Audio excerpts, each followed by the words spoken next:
Good morning, students. Hope you all are fine. Our today's topic is the living world of 11th standard of biology. Last time we had discussed about the difference between living and non-living things.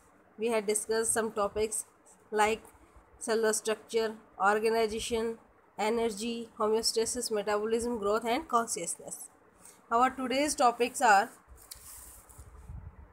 healing and repair, disposal of waste, movement and locomotion, variations, adaptation, reproduction, lifespan, and death. So, our first topic is healing and repair. It is the only ability found in living organisms, not in non-living organisms.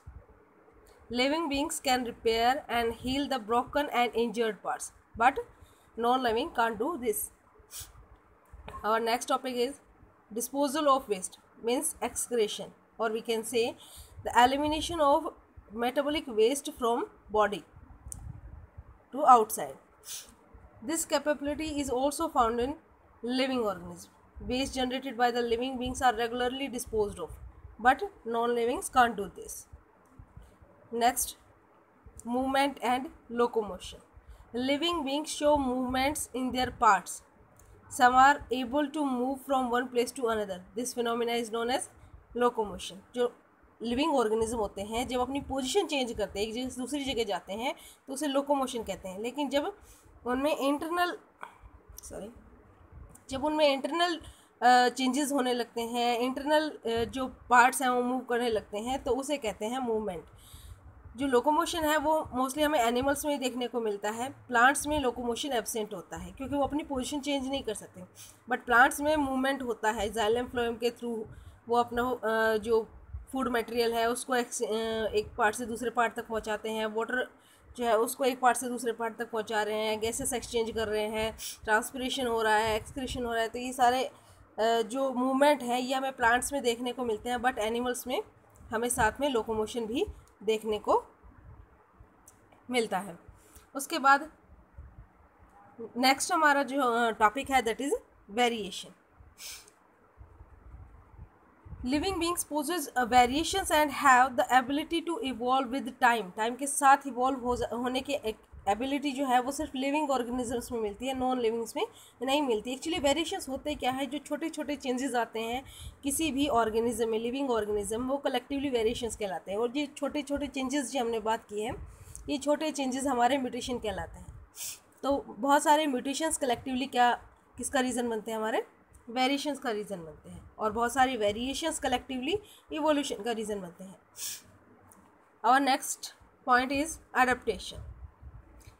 Useful inheritable variations or changes in form, function and behavior which help an organism to adjust well and successfully in its environment are called adaptation. किसी भी environment में अपने आप को adjust करना, अपने body की form में चेंजेस लाना, अपने फंक्शंस में चेंजेस लाना, अपने बिहेवियर में चेंजेस लाना, किस लिए? सिर्फ किसी एनवायरनमेंट में अपने आप को एडजस्ट करने के लिए, सर्वाइवल के लिए. अपने ये जो कैपेबिलिटी है एडाप्टेशन की, ये भी हमें सिर्फ लिविंग ऑर्गेनिज्म में देखने को मिलती हैं. नॉन लिविंग्स में एडाप्टेशन की कैपेबिलिटी नहीं मिलती है. Adaptation allow an organism to overcome seasonal and other changes in the environment. They are of two types, short term और long term. Long term जो हमारे changes आते हैं वो evolution को lead करते हैं, और जो हमारे शॉर्ट टर्म चेंजेस हम करते हैं अपने अंदर, अपने एनवायरनमेंट में एडजस्ट करने के लिए, अपने सर्वाइवल के लिए, उसके एग्जांपल हमारे hibernation and aestivation, summer sleep and winter sleep, ये सब हमारे क्या हैं, शॉर्ट टर्म अडेप्टेशंस हैं. उसके बाद हमारा नेक्स्ट टॉपिक है रिप्रोडक्शन. रिप्रोडक्शन होता क्या है? It is a formation of new individual of the similar kind. अपने जैसे ही नए यंगवंस को प्रोड्यूस करना, अपने जैसे ही नए ऑर्गेनिजम्स को प्रोड्यूस करना क्या कहलाता है? रिप्रोडक्शन कहलाता है. Life arises from pre existing life. Reproduction is not essential for survival of the individual. It is required for perpetuation of the population. Ability for reproduction develops when the young individual becomes mature. Reproduction is of two types, asexual and sexual. Asexual reproduction is uniparental and जो हमारा sexual reproduction है that is biparental. ये हमारा क्या है, biparental है. कह रहा है कि जो हमारा asexual reproduction है, it is a formation of new individual from specialized or unspecialized cell. It require only single parents.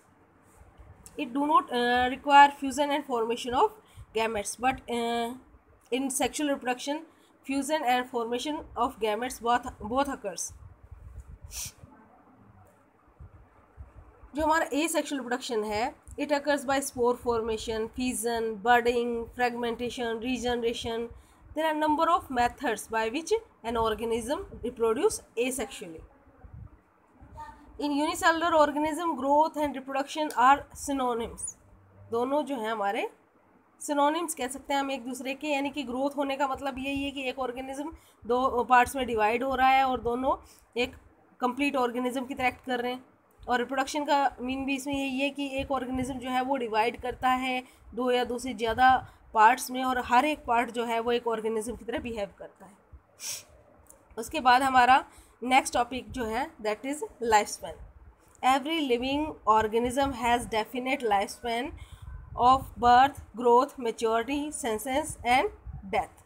अगर हम लाइफ स्पैन की बात करें एनिमल्स और प्लांट्स बोथ में, तो जो प्लांट्स हमारे हैं जैसा कि हमने अभी इसमें डिस्कस किया है, सबसे पहले क्या होता है, बर्थ, यानी कि जो सीड है वो जर्मिनेट करता है. उसके बाद वेजिटेटिव फेज, सबसे पहला फेज जो है वो वेजिटेटिव फेज आता है.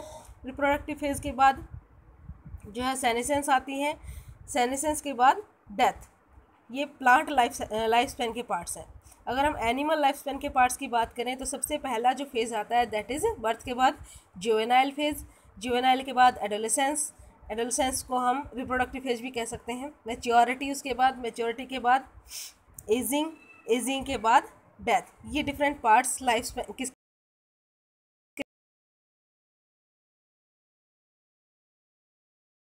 लाइफ स्पैन के.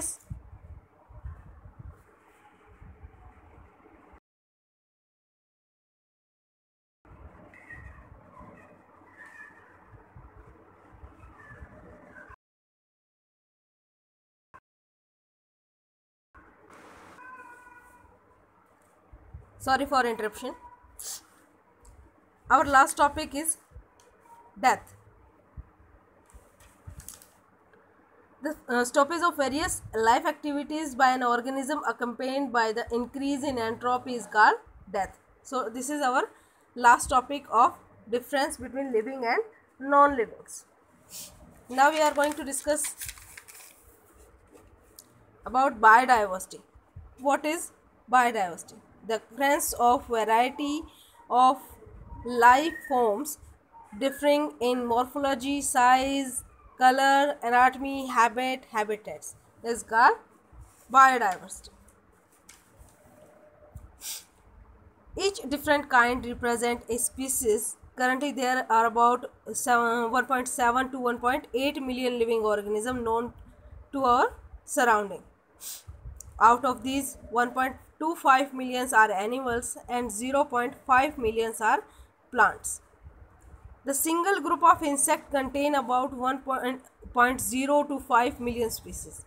Every year approx 15,000 new organisms used to be discovered. The past organisms have also left their impressions or remains in the rocks. They are called fossils. The term microfossils is used for impressions and remains of microorganisms as well as microscopic remains of large organisms. So that all about the biodiversity